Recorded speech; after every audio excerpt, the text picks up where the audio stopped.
Olá, meus amigos e minhas amigas. Aqui na Livraria Entre Livros com imagens de Volmar Cardoso, Sarau 16 conversa agora com o Rafael Noleto. Rafael está nos trazendo um livro denso, Mitologia Piaga. Deuses, encantados, espíritos e outros seres lendários do Piauí. Olha que coisa interessante. O Rafael, aqui pelo que nós temos aqui, 1, 2, 3, 4, esse aqui é o quinto, é o penúltimo, né, que é esse aqui. E a magia das palmeiras ao redor do eixo, caminhos piagas e cancioneiro piaga. E este aqui é a mitologia piaga.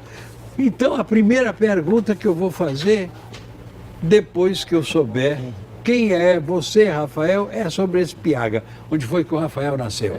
Sou de Teresina, Piauí. Já tenho um bom tempo que eu pesquiso essa temática da mitologia, do folclore, da cultura popular, com ênfase na nossa tradição piauiense, nos mitos, nas lendas, na cultura piauiense. Sim. E vários povos têm tradição de relacionar-se com a mitologia, com essas lendas. As lendas estão presentes não só nas histórias para as crianças dormirem, para entretenimento, mas no dia a dia, na cultura, nos hábitos. Elas transmitem aspectos morais, filosóficos e culturais. Sim. E foi um tema que sempre chamou minha atenção.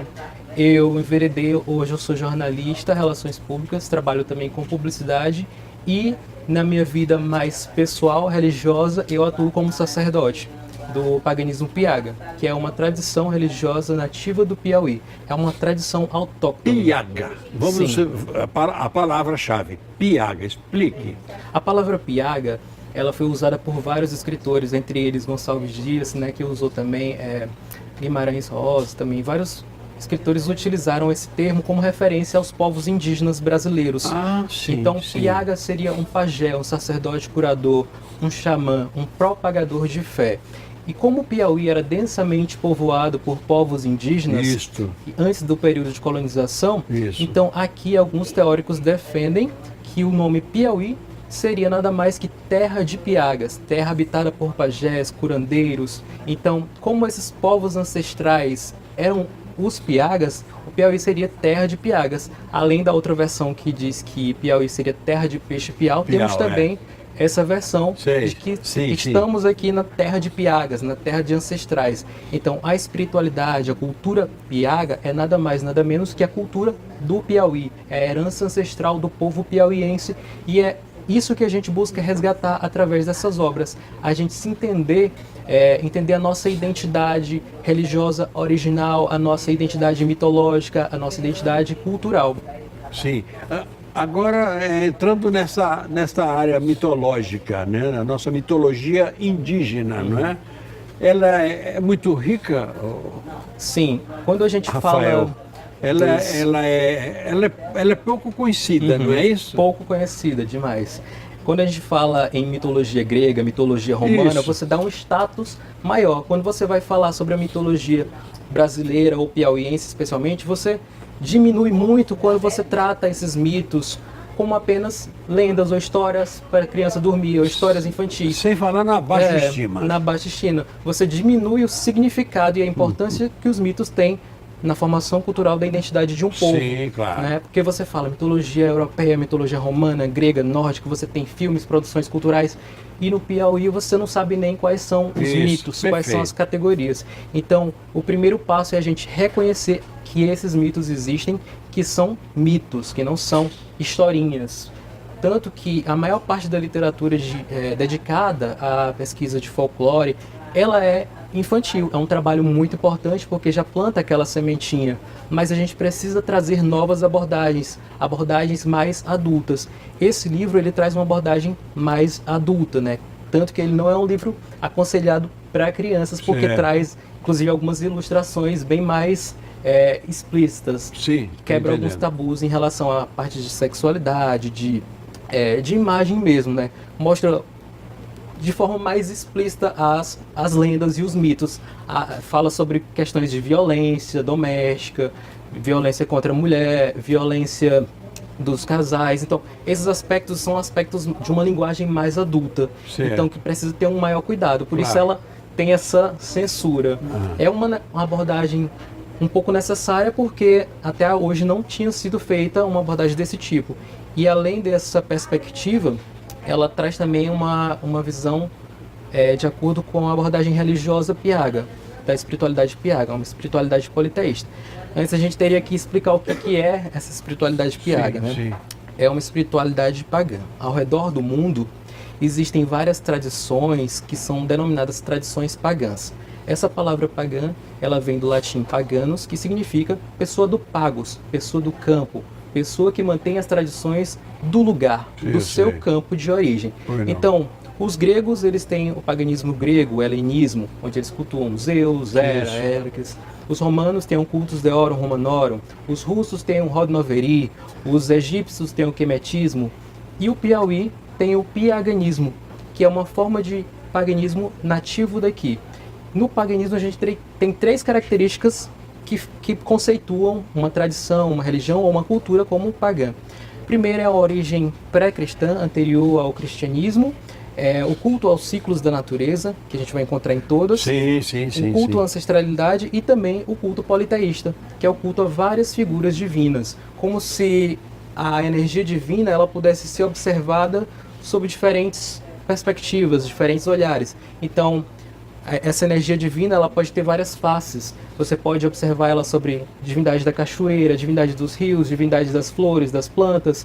Cada local ele é divinizado e no Piauí a gente tem muito disso. A maioria dos locais a gente tem mitos associados ao surgimento desses locais.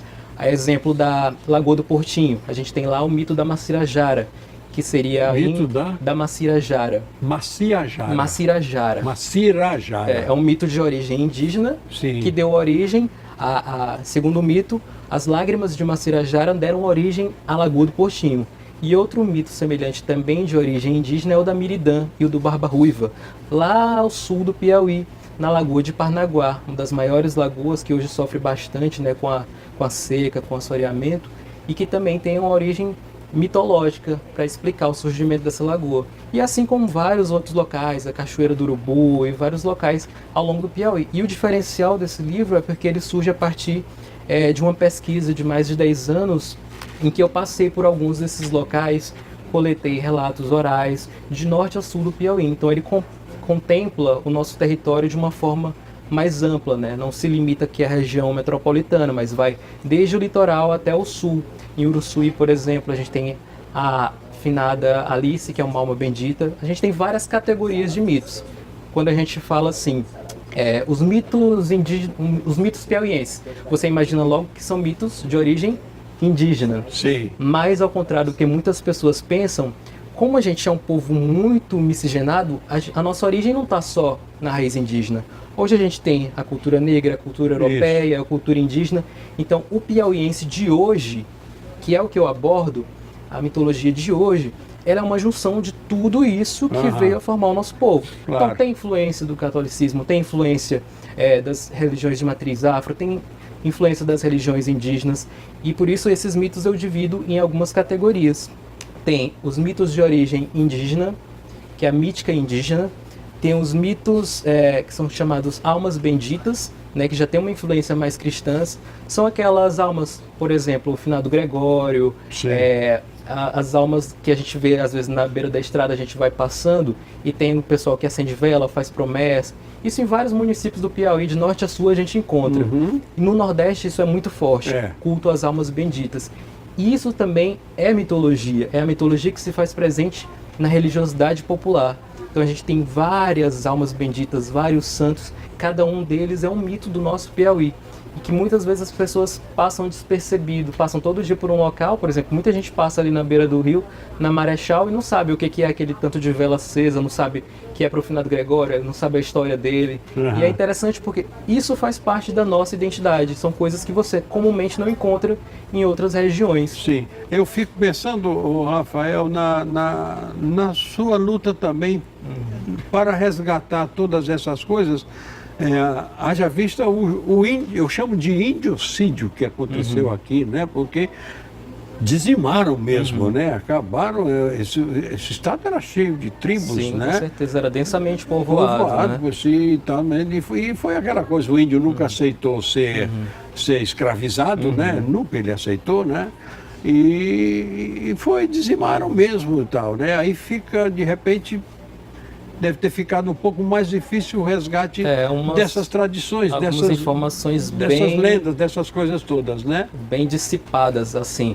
A gente encontra através de alguns ganchos, né? Através da oralidade, através das lendas que as pessoas contam, de alguns costumes e tradições que você vai fazendo um filtro, e é por isso é importante você observar sob qual perspectiva uma obra vai tratar.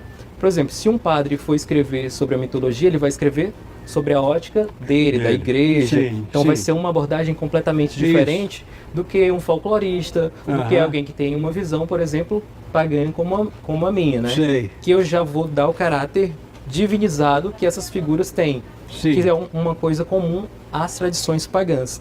Então, o Piauí, ao contrário de outros estados onde ainda é muito forte a presença indígena, aqui a nossa população ancestral foi praticamente toda dizimada. O que existe hoje são tribos remanescentes que já vieram, alguns, né? que atravessaram o rio e foram para o Maranhão, né? E voltaram agora, né? Depois, Sim. com esses novos espaços que são demarcados para os indígenas. Mas o que sobreviveu hoje foi através de pinturas rupestres, da cultura oral, das próprias tradições religiosas que se camuflaram. Sim.